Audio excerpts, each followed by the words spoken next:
She counted out 4 wrinkled $20 bills and 1 faded 20 for a dwelling that seemed more suited to a fantasy realm than the Vermont countryside. Yet what she discovered, hidden 30 feet below its moss-draped foundation, would rock an entire community and demonstrate that sometimes storybook tales conceal the most sinister truths. Before we begin the tale, be sure to hit that subscribe button, because tomorrow brings an incredibly special story that will absolutely amaze you. The morning Rachel drove into Rosewood Elementary's parking area, her 2004 Honda Civic sputtered twice before shutting down entirely. She remained there briefly, fingers still wrapped around the steering wheel, observing other caregivers delivering their children in expensive vehicles that likely exceeded her total earnings from the previous 3 years. Her child, Emma, bounced energetically in the rear seat, totally oblivious that they possessed merely $47 until the week's end. "Mother, will we arrive late once more?" Emma questioned, straightening her bag that Rachel had mended twice using duct tape-colored pink for matching purposes. "Absolutely not, sweetheart. We're perfectly punctual."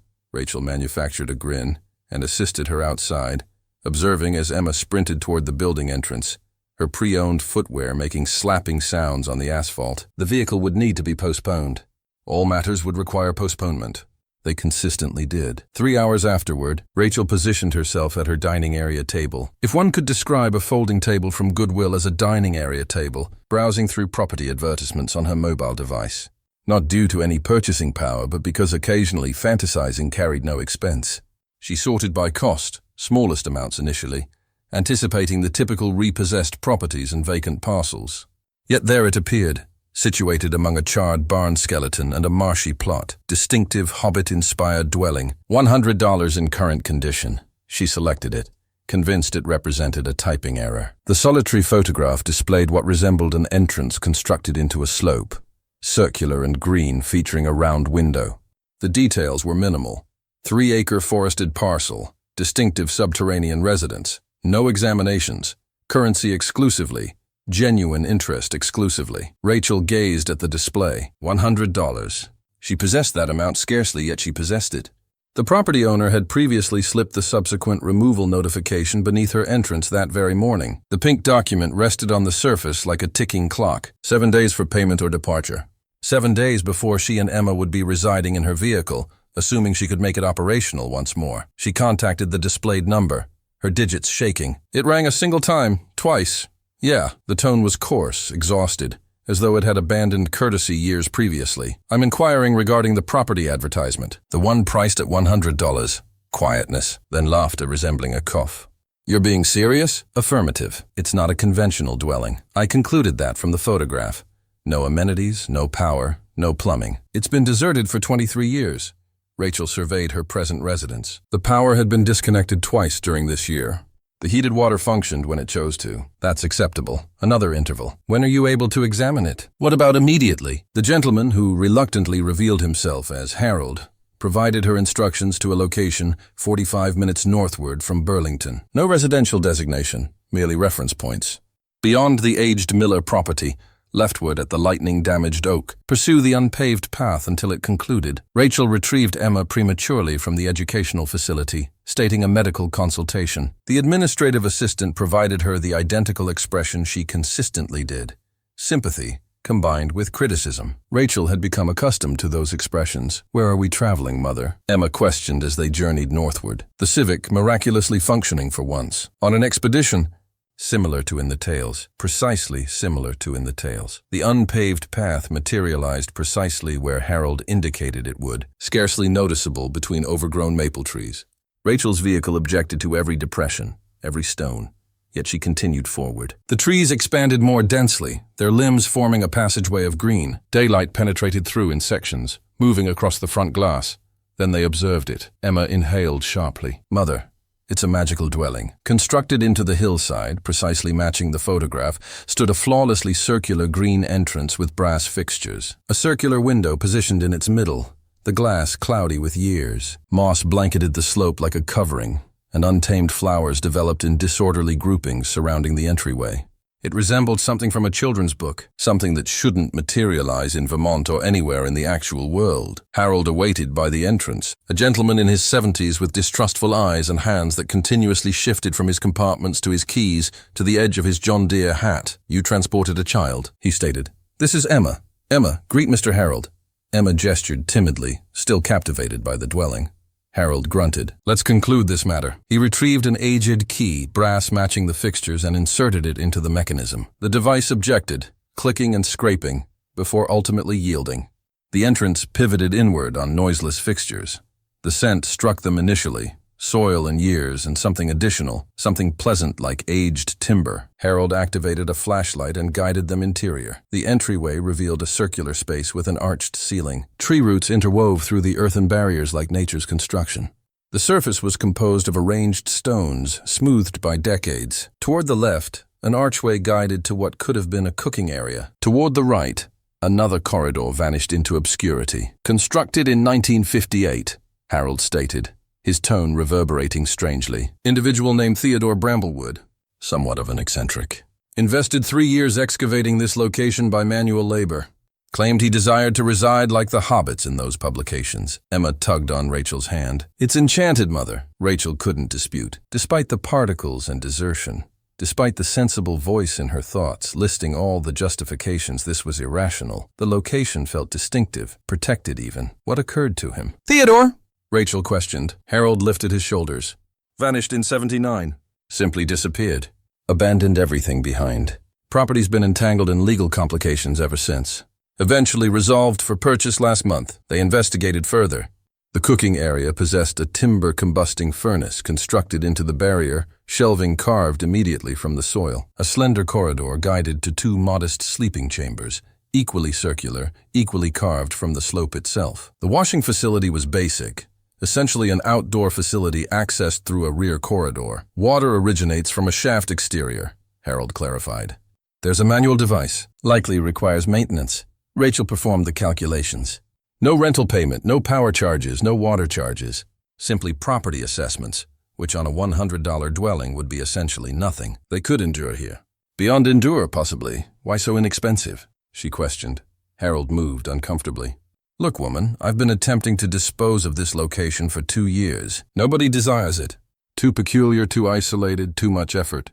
The $100 is essentially just to make it authorized. You desire it or not?"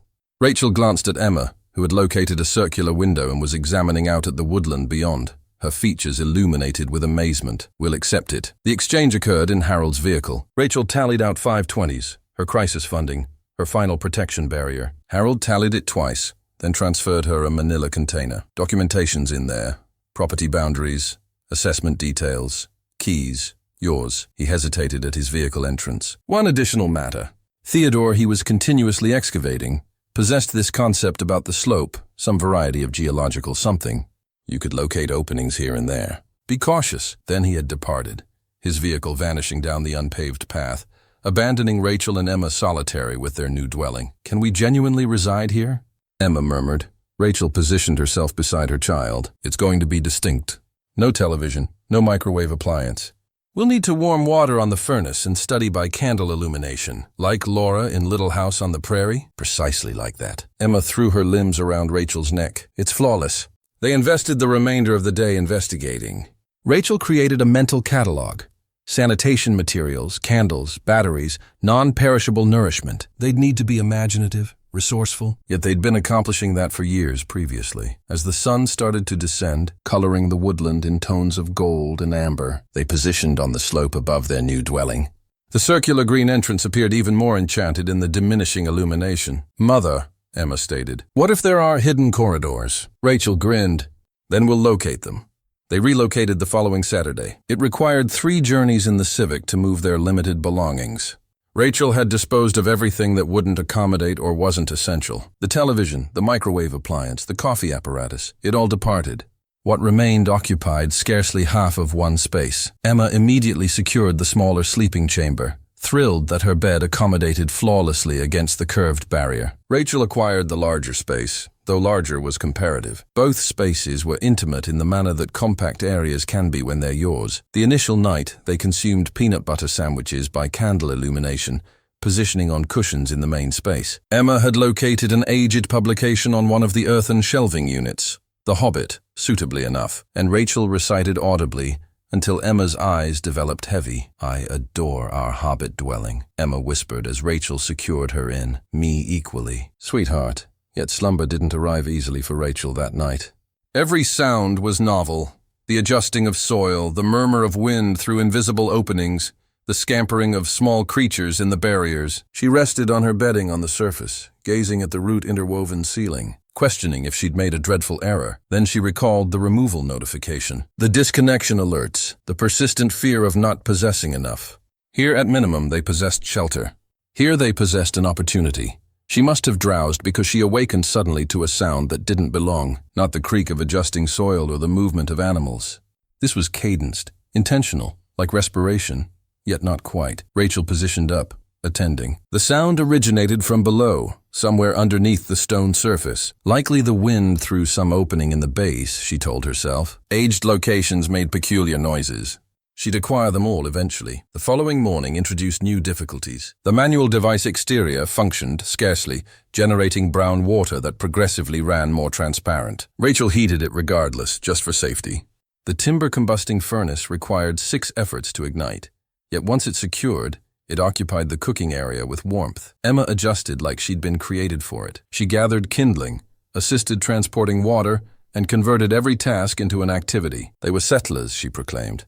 Explorers, champions in their own tale. Days converted into a pattern. Rachel located employment at a restaurant in Community, appreciative for the consistent currency and the remaining nourishment she could transport home. Emma secured the educational transport at the conclusion of the unpaved path, a 40-minute journey that she invested with her nose in a publication. Yet the sounds from below persisted, consistently at night, consistently just on the boundary of hearing. Rachel attempted to locate them, pressing her ear to various spots on the surface, yet the source remained mysterious. She told herself it was underground water, natural adjusting, the slope adapting to their existence. Then Emma located the initial fracture. It was a Tuesday afternoon. Rachel was at employment. Emma was supposed to be accomplishing assignments, yet had been investigating instead. She exploded through the entrance as Rachel arrived at the dwelling, eyes radiant with enthusiasm. Mother, I located something." She guided Rachel to her sleeping chamber, to a spot where the stone surface met the earthen barrier. A slender fracture ran along the junction, scarcely noticeable unless you were a 7-year-old resting on your abdomen, eye elevation with the surface. Attend. Emma pressed her ear to the fracture, Rachel positioned beside her, experiencing foolish yet accommodating. Then she heard it. Faint yet unmistakable, air shifting. Like the slope was respiring through this tiny opening. "There's area under there," Emma murmured. Substantial area, Rachel's sensible mind activated. Caverns were frequent in Vermont. The slope likely possessed natural underground chambers. Nothing mysterious about geology. Yet that night, after Emma was sleeping, Rachel returned to the fracture with a flashlight. She directed the ray into the opening, attempting to observe beyond. The illumination vanished into blackness. She located a wire clothing hanger, straightened it, and inserted it through the fracture. It descended 6 inches, 12 inches, 18 inches, and encountered no resistance. Whatever was under their surface, it wasn't solid soil. Over the following few days, Rachel noticed additional fractures, hairline breaks in the stone, as if the surface was adjusting irregularly, or as if something below was moving. She occupied them with sealant from the dollar establishment, told herself she was just preserving their new dwelling. Yet Emma had captured the investigation enthusiasm. Every day introduced a new finding. A stone that produced hollow sounds when tapped, a corner where the air experienced distinct more frigid, a spot in the cooking area where released crumbs seemed to vanish into invisible openings. Perhaps Mr. Theodore abandoned riches, Emma proposed over dinner one night. They were consuming by candle illumination once more. Tomato broth and grilled cheese cooked on the timber furnace. Perhaps, Rachel concurred, though privately she worried more about structural stability than riches. That weekend, Rachel decided to examine properly. Armed with a leverage bar from a yard transaction and energized by curiosity, she selected a spot in the main space where several fractures intersected. The stones here seemed more loose than elsewhere. "Are we excavating for riches?" Emma questioned, bouncing with enthusiasm. "We're just examining the base," Rachel stated, though her heart accelerated as she inserted the leverage bar under the initial stone. It elevated easier than anticipated, revealing compressed soil underneath. Yet the soil was peculiar, too consistent, too carefully organized. Rachel elevated another stone, then another. Emma assisted, her small hands eager and rapid. 4 stones in, the soil yielded. Rachel pulled back as a section collapsed inward, revealing obscurity below. Not a small opening or a shallow hollow, an area. An intentional area. She directed her flashlight into the opening. Stone steps guided down into blackness. Mother. Emma's tone was small, peculiar. Rachel's mind accelerated. Someone had constructed stairs under their surface, concealed them. Why? Harold's words resonated. Theodore. He was continuously excavating. She should conceal it back up. Pretend she'd never located it. Nothing beneficial originated from secret subterranean areas. Yet Emma was previously illuminating her own flashlight into the opening, and Rachel observed the amazement on her child's features. The identical amazement she'd possessed when they initially observed the circular green entrance. Tomorrow, Rachel stated firmly. We'll investigate tomorrow when we possess superior illuminations and rope. Emma protested, yet accepted the postponement. They concealed the opening with a board and proceeded to bed, though neither slept adequately. Rachel's visions were occupied with stairs guiding down, down, down into the soil. Morning arrived gray and misting. Emma was awake before sunrise, dressed and prepared. Her bag occupied with what she considered investigation fundamentals: string, chalk, her notebook, 3 juice containers. Rachel had invested half the night making her own arrangements. Headlamps from the outdoor establishment, rope, a medical kit, a leverage bar. Part of her hoped they'd locate nothing. A root storage, a deserted shaft, something ordinary and disappointing that would conclude Emma's riches-seeking phase. Yet the bigger part, the part that had purchased a Hobbit dwelling for $100, desired mystery, desired enchantment, desired the storybook tale Emma believed in. They removed more stones, expanding the entrance. The stairs were carved from foundation rock, smoothed but solid. Rachel secured the rope around her midsection. The opposite end fastened to the iron furnace. If anything seems incorrect, we return right back upward, she stated. Emma acknowledged seriously, her headlamp making her resemble a tiny excavator. They descended gradually. 5 steps, 10. The barriers transformed from soil to stone, carved with the identical careful accuracy as the stairs. The air developed more frigid yet not moist, not stale. It shifted gently, proposing area ahead. 15 steps. 20. Mother. Observe. Emma's illumination captured something on the barrier. Markings, not random scratches.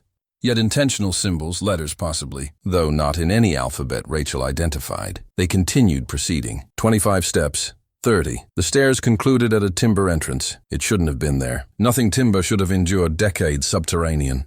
Yet the entrance appeared almost new, its surface smooth and unmarked. Iron fixtures held it to a frame of arranged stones. A simple latch functioned as the handle. Rachel hesitated. Every instinct screamed danger. Secret subterranean spaces weren't whimsical findings. They were where dreadful things occurred, where individuals concealed dreadful secrets. Yet Emma reached past her and elevated the latch. The entrance pivoted open noiselessly, revealing a space that defied clarification. Flawlessly circular, possibly 20 feet across, with an arched ceiling like the spaces above. Yet where those were simple earthen chambers, this was something additional entirely. The barriers were blanketed in metal sections that captured their headlamp rays and threw them back in peculiar patterns. Symbols blanketed every surface, not carved yet etched, accurate and extraterrestrial. In the middle of the space positioned a platform, equally metal, equally blanketed in symbols. And on the platform positioned a container. Is it riches? Emma murmured. Rachel approached cautiously. The container was possibly 18 inches square, composed of the identical metal as the barriers. No visible mechanisms or joints, just more of those peculiar symbols etched in flawless rows. She reached out, hesitated, then contacted it. The metal was heated, not hot, just heated, like it was alive, like it had been anticipating. Mother. Emma's tone was distinct now, wondering. She was operating her hands along the barrier, and where she contacted, the symbols radiated faintly. Not brilliant. Just a proposal of illumination, like phosphorescence. Rachel's rational mind attempted to clarify some variety of chemical response, oxidation, bioluminescence, yet her hands trembled as she elevated the container from the platform. It was weightier than its dimensions proposed. The metal experienced almost organic under her digits. She rotated it, searching for a method to access it, yet located nothing obvious. We should proceed, she stated. Acquire this upward and determine what it is, Emma acknowledged. Though Rachel could observe, she desired to investigate more. There was another entrance on the distant side of the space, identical to the one they'd entered through, yet one mystery at a time. They ascended back upward, Rachel grasping the container, Emma conversing about codes and puzzles and enchantment. In the illumination of their main space, the container appeared distinct, still peculiar yet less threatening. More like an elaborate antique than an extraterrestrial artifact. Rachel positioned it on their makeshift table and genuinely examined it. The symbols weren't random. They possessed patterns, repetitions, almost like language or mathematics. Perhaps Mr. Theodore was an operative, Emma proposed. Perhaps this is operative material. It was as beneficial a concept as any, superior than what Rachel's imagination was formulating. She operated her digits along one boundary, experiencing for hidden mechanisms or buttons. Nothing, yet the metal developed warmer under her contact. Then Emma laughed. "Mother, you're making it radiate!" Rachel glanced downward. Where her digits rested, the symbols emitted that identical faint illumination they'd observed below. She pressed more forcefully and the radiance intensified. She traced one of the symbol patterns, and the entire pattern illuminated. "It's like a puzzle," Emma stated. "You need to contact them in sequence." They invested the following hour attempting distinct combinations. Emma acquired notes, mapping which symbols connected to which. Rachel experienced increasingly foolish, two individuals playing with what was likely just an elaborate art piece. Then Emma contacted 3 symbols in arrangement, and something clicked. Not a loud sound, just a soft mechanical murmur. A joint materialized where none had been before. Rachel and Emma glanced at each other. "Should we?" Rachel questioned, though she knew the response. They'd arrived too distant to cease now. She elevated the cover. Interior. Nested in fabric that disintegrated at her contact, rested 3 things: a leather diary wrapped in oilcloth, a small apparatus that resembled a cross between a compass and a timepiece, and a rolled parchment sealed with wax. Rachel selected the diary initially. The leather was soft, well-maintained. She accessed it cautiously. The initial page bore a date, March 21st, 1979, Theodore's diary. The writing was compressed yet clear. They state madness operates in the Bramblewood lineage. Perhaps they're correct. Yet madness and vision frequently wear the identical features. I located it. After 20 years of pursuing the aged maps and older tales, the entrance to the sanctuary. Tomorrow I proceed below. If something occurs to me, let this record stand. I am not insane. The custodians were genuine. Their legacy remains. And I have located it. Rachel's hands shook as she rotated the page. Yet Emma was previously reaching for the peculiar apparatus. As her digits closed around it, the thing vibrated to existence. Illuminations moved across its surface. Not electric illuminations, yet something softer, more organic, and from somewhere distant below their feet, resonating upward through the stone stairs they'd discovered. Originated and responding vibration. The barriers of their Hobbit dwelling oscillated gently, like a tuning instrument struck by an invisible hand. Emma's eyes were wide. "Mother, I believe we awakened something upward."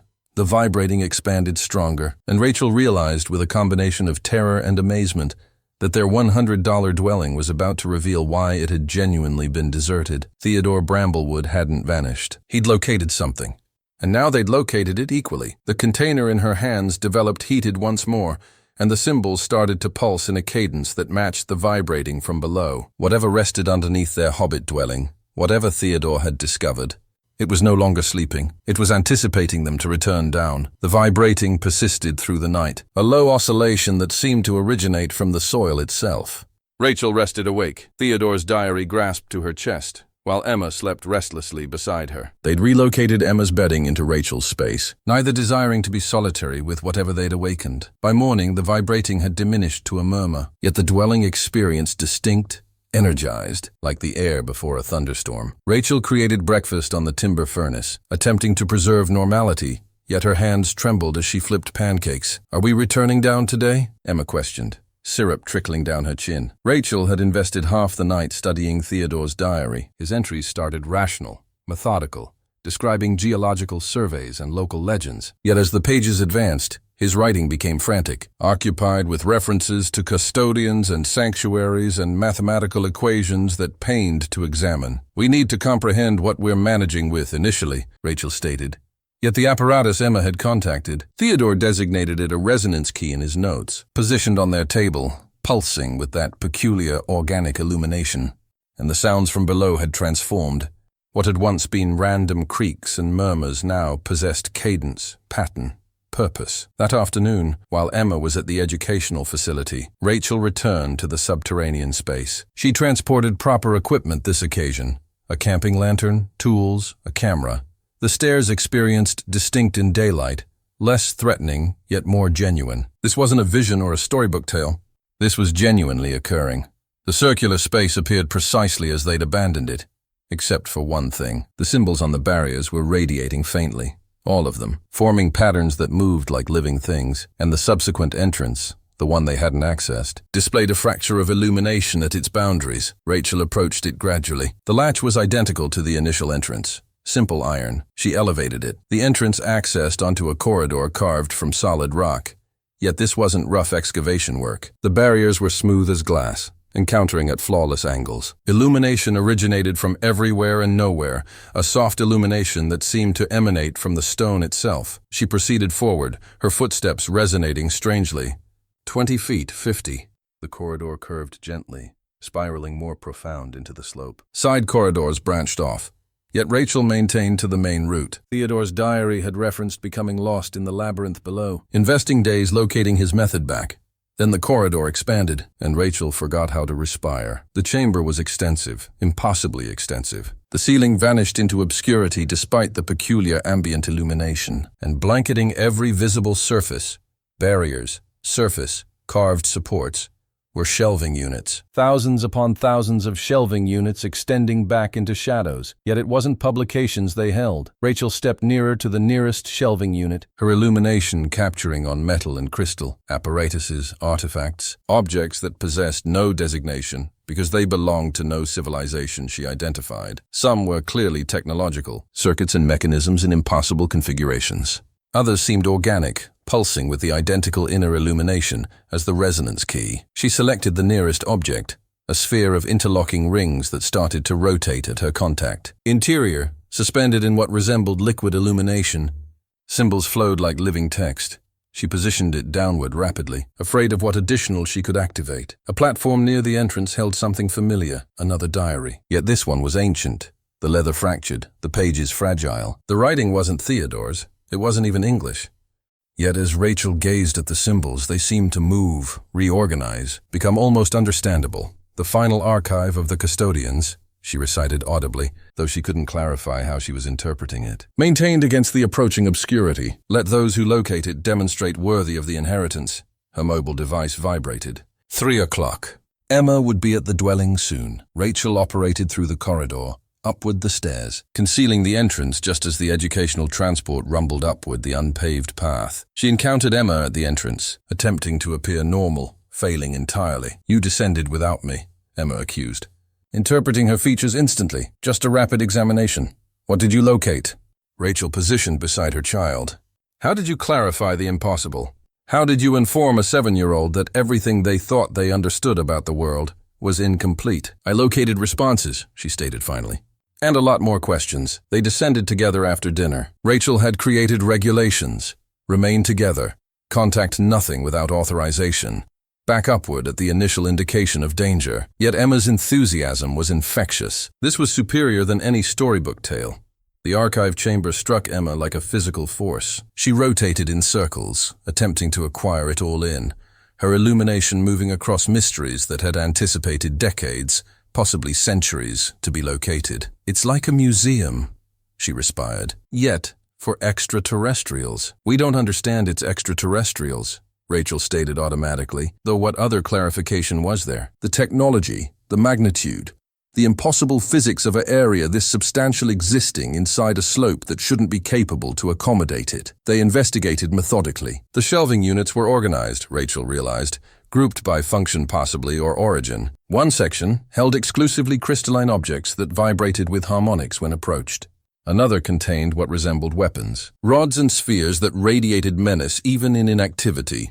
"Mother, observe this." Emma had located a section of smaller objects, things dimensioned for human hands. She was holding something that resembled a viewing apparatus, composed of brass and crystal. When she raised it to her eyes, she inhaled sharply. "I can observe through the barriers. I can observe, Mother, there's more spaces, lots more. And something additional, something substantial." Rachel acquired the apparatus, examined through it. The world exploded into layers. She could observe the archive chamber as it was, yet equally the areas beyond. Corridors, chambers, extensive halls occupied with more shelving units, more artifacts.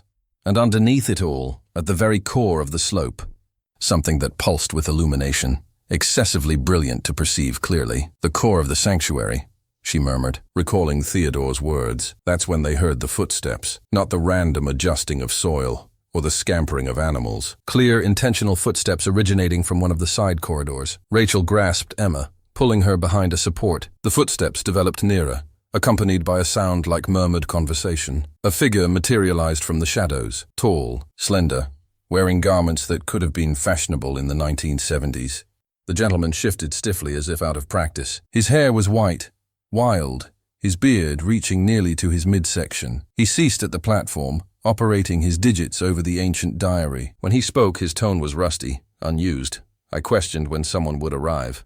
The key has been singing for days, just like it accomplished when I initially located it. He rotated, and his eyes, brilliant blue, sharp, despite the obvious madness in them, located Rachel and Emma immediately, no purpose concealing. These aged eyes observed superior down here than upward there. Theodore, Rachel's tone was scarcely a murmur. He grinned, and it was both sad and dreadful. Theodore Bramblewood at your assistance, though I suspect I've been absent long enough that nobody recalls that designation. How extended has it been?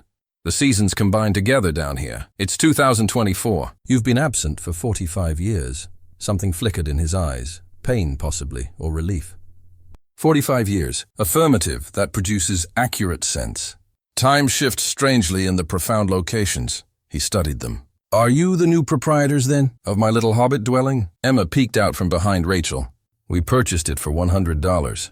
Theodore laughed, a sound like wind through vacant spaces. $100. I compensated $8,000 in 1958. Yet then, I suppose deserted dwellings lose worth, particularly when their proprietors vanish into impossible locations. What occurs next will rotate this night upside down, reveal a truth nobody anticipated, and remind us why sometimes the quietest voices carry the most power. Remain tuned to observe what occurs next. If you're enjoying the tale, please like and subscribe for more. Theodore guided them more profound into the archive, shifting with the confidence of someone who'd invested decades acquiring every corridor. His tale originated in fragments as they proceeded. I was a professor once. Archaeology, anthropology. The variety of academic who got ridiculed for accepting folklore seriously. Yet the tales about this slope, about the illuminations individuals observed, the things that vanished. They weren't just tales. He ceased at a section occupied with what resembled rolled maps composed of metal mesh. The custodians weren't human, not precisely. They were caretakers, gatherers. They accumulated knowledge, technology, art from across, well, let's designate them distant locations. And when they departed, they sealed it all here. Why? Rachel questioned. For the identical justification we bury time containers, preservation, hope, the belief that someone would ultimately be worthy of the inheritance. He rotated to Emma. You activated the resonance key, didn't you? Children consistently can. Their minds aren't secured yet.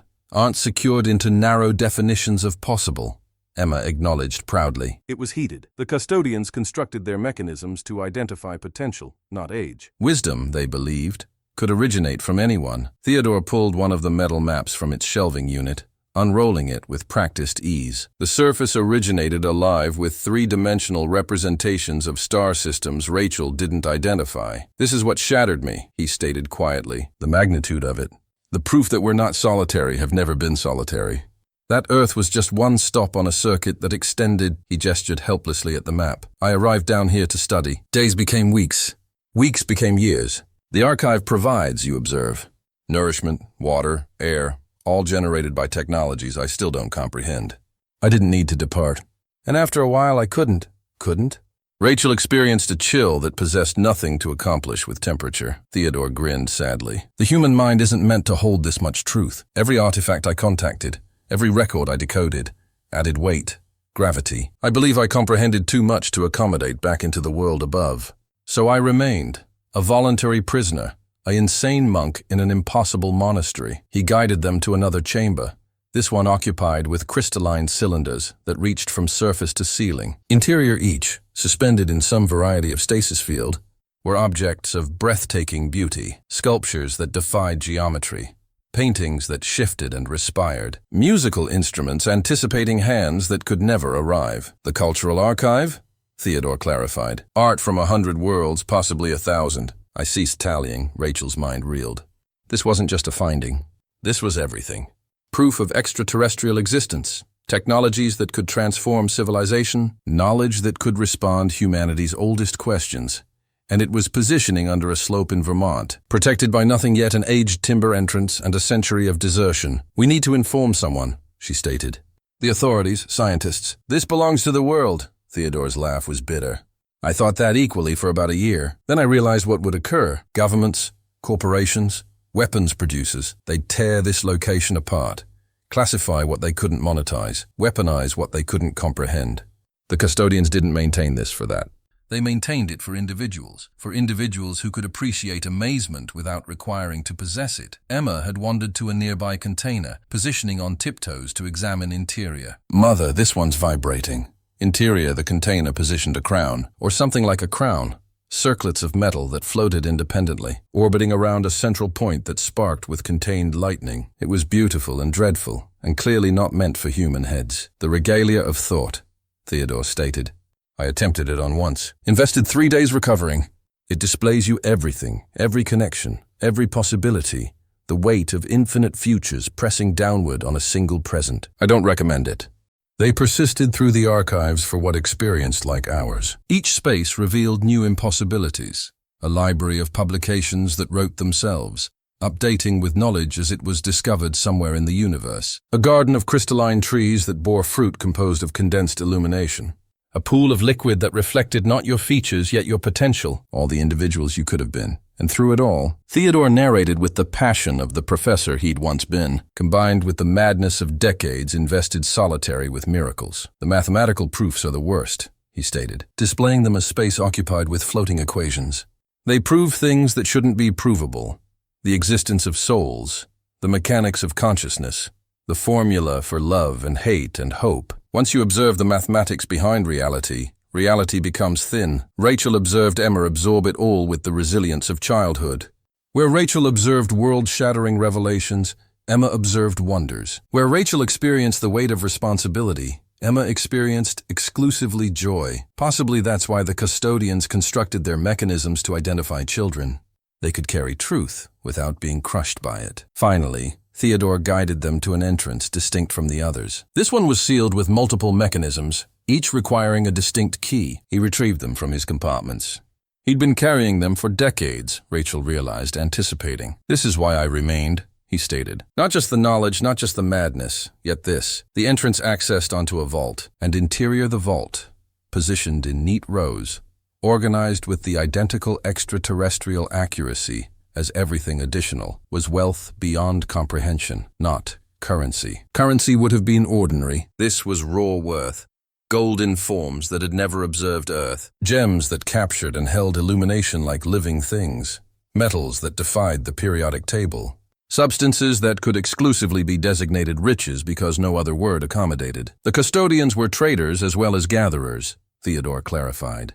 This is just the excess. The items that possessed no cultural or scientific worth, exclusively economic. They maintained it the manner we could maintain spare change. Rachel's knees developed weak. She'd been concerned about $47 for groceries, about maintaining their vehicle operating, about Emma's footwear with openings. And here was enough wealth to purchase nations. How much? She murmured. Theodore lifted his shoulders. I ceased calculating after the initial billion, and that was just the gold. The exotic matter, the rare elements. There are substances here that Earth science doesn't even possess designations for yet. Their worth would need to be invented. Emma selected what resembled a ruby the dimension of her fist. It pulsed with internal fire, casting red shadows on her amazed features. We're wealthy. Beyond wealthy, Theodore stated. Beyond the concept of wealthy, which brings its own difficulties. How do you dispose of a gem that shouldn't exist? How do you clarify gold that's isotopically impossible? I attempted, 40 years previously. Acquired a single coin to a dealer in Burlington. He contacted the FBI. I scarcely made it back here. Rachel's mind accelerated. They couldn't dispose of it, not openly. Yet even a fraction, cautiously laundered, would signify never worrying once more. Emma could proceed to college. They could possess a genuine dwelling, a vehicle that started every occasion. Acquire what you need, Theodore stated, interpreting her thoughts. The custodians would approve. They believed in balance, in beings possessing what they required to fulfill their purpose. Just be cautious, be intelligent.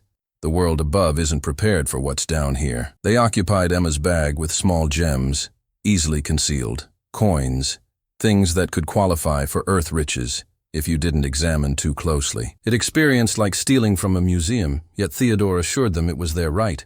You located it, he stated. You accessed the mechanisms. By the custodian's law, you're the new caretakers. The archive identifies you now. As if to demonstrate his point, the illuminations throughout the complex pulsed in cadence with their respiration. The barriers vibrated with harmonics that matched their heartbeats. The impossible area had accepted them. They arranged to depart. Yet Theodore remained behind. Aren't you arriving? Emma questioned. You could reside in the Hobbit dwelling with us. His grin was infinitely sad. I've been down here too extended, little one. The sun would blind me now. The sky would be too substantial. And the quietness, after decades of attending to the archive sing, the quietness above would drive me insane. He hesitated. More insane, Rachel comprehended. He'd located his location, even if that location was madness. Yet she needed to question, is there more below this elevation? Theodore's eyes developed distant. The core of the sanctuary. Affirmative, I proceeded there once. Just once. He struggled for words. It's where they maintain the important things, the dangerous things, the responses to questions we haven't acquired to question yet. I sealed it behind me. Some entrances should remain closed until humanity is prepared. He provided them a communicator, a crystal that would let them speak across the barrier between above and below. Visit when you can. It's beneficial to recall language, to recall I was human once. They ascended back to their Hobbit dwelling as dawn shattered through the circular windows. The normal world experienced fragile after the solidness of impossible truth below. Rachel created breakfast. Emma prepared for the educational facility. They didn't speak about what they'd observed. Words would have made it smaller. Yet that night, after Emma was sleeping, Rachel distributed 3 gems on their table. A sapphire that held stars, an emerald that pulsed like a heartbeat, a diamond that cast rainbows in directions that didn't exist. $200 million. That was the conservative estimate she'd calculated, based on Earth worths for Earth gems. These were worth infinitely more, yet she'd dispose of them as ordinary stones. Anonymous exchanges, cautious distribution. Enough to transform their existences without transforming the world. She thought about Theodore selecting madness over wealth, about the custodians deserting riches that could purchase planets, about Emma accepting the impossible with the grace of childhood. The archive vibrated below them, patient as stone, certain as stars. And somewhere among those harmonies, Rachel heard the promise of what humanity could become, not through gifts from the sky, yet through the selections of individuals willing to transform desperation into determination, secrets into assistance, and a $100 investment into a legacy that would resonate across the cosmos. As they ascended back to the Hobbit dwelling, Emma hesitated at the entrance to the archive. Mother, the stones are displaying me something. A date, not distant from now. Something important is going to occur. Beneficial or unfavorable? Emma's grin was mysterious, older than her years. That depends entirely on us. The transformation was complete. Yet the tale, humanity's genuine tale among the stars, had just commenced. And in a small circular dwelling constructed into a Vermont slope, 2 guardians of impossible secrets arranged for whatever arrived next. Secure in the knowledge that a single act of desperate hope had positioned in motion transformations that would ripple across area and time, demonstrating once and for all that the smallest investments made with the purest intentions could yield returns beyond all measure or imagination. The conclusion. Up next, 2 more powerful tales anticipating you. Click to persist your journey into the impossible. And don't forget to hit subscribe if you believe that the smallest investments can yield the greatest returns.